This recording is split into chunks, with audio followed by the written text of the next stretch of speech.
guys, welcome back to my vlog. Kamusta kayong lahat dyan mga tol? Papakita ko lang sa inyo yung nabili kong mga accessories sa RCB, mga pang setup dito sa ating motor.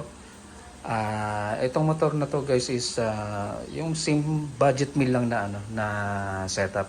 Hindi ito yung pang malakasan na setup guys. Papakita ko lang sa inyo ngayon yung mga nabili natin. Tulad nito guys, yung brake lever.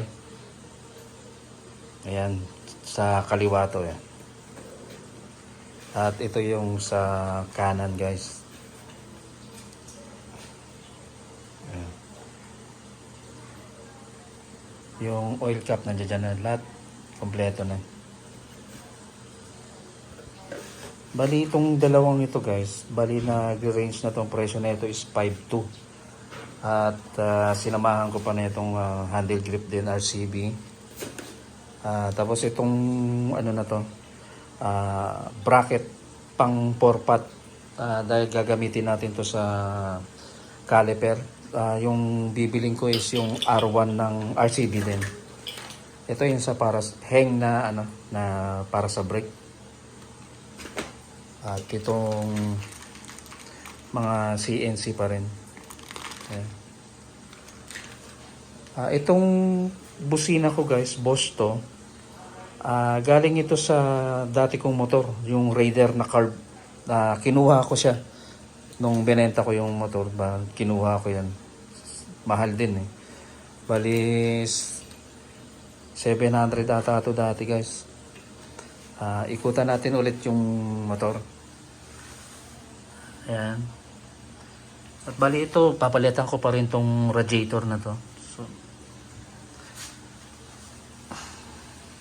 yan guys.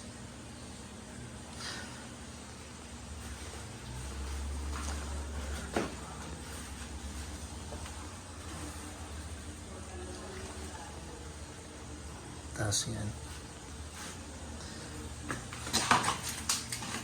Bali itong CNC. Itong sa side stand CNC na rin yan, pati ito. Ito mga ito.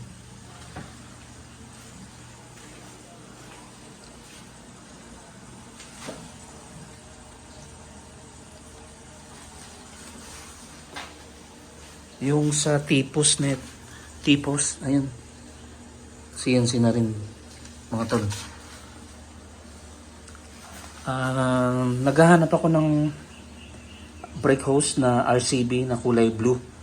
Wala akong matsyempohan. So titingin tayo mamaya guys sa ibang tindahan, baka meron na. Bali yung caliper ng S1 RCB, yun yung bibili natin pang 4-pot. Ito bali mawawala na to. Baka interesado kayo dito, comment down below guys. Bibigay ko na lang sa inyo tong bracket. Hindi ko na rin kasi kailangan siya.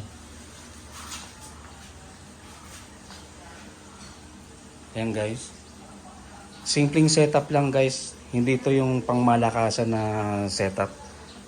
Alam mo naman tayo, work from home, but then medyo budget meal lang yung budget talaga natin. To all my friends in Malaysia, Indonesia, and Thailand, thank you for watching guys. At mga tol, salamat sa mga panonood nyo sa akin. Please like, share, and subscribe para ma-notify kayo pag may mga bago akong video. Guys, salamat Maraming salamat.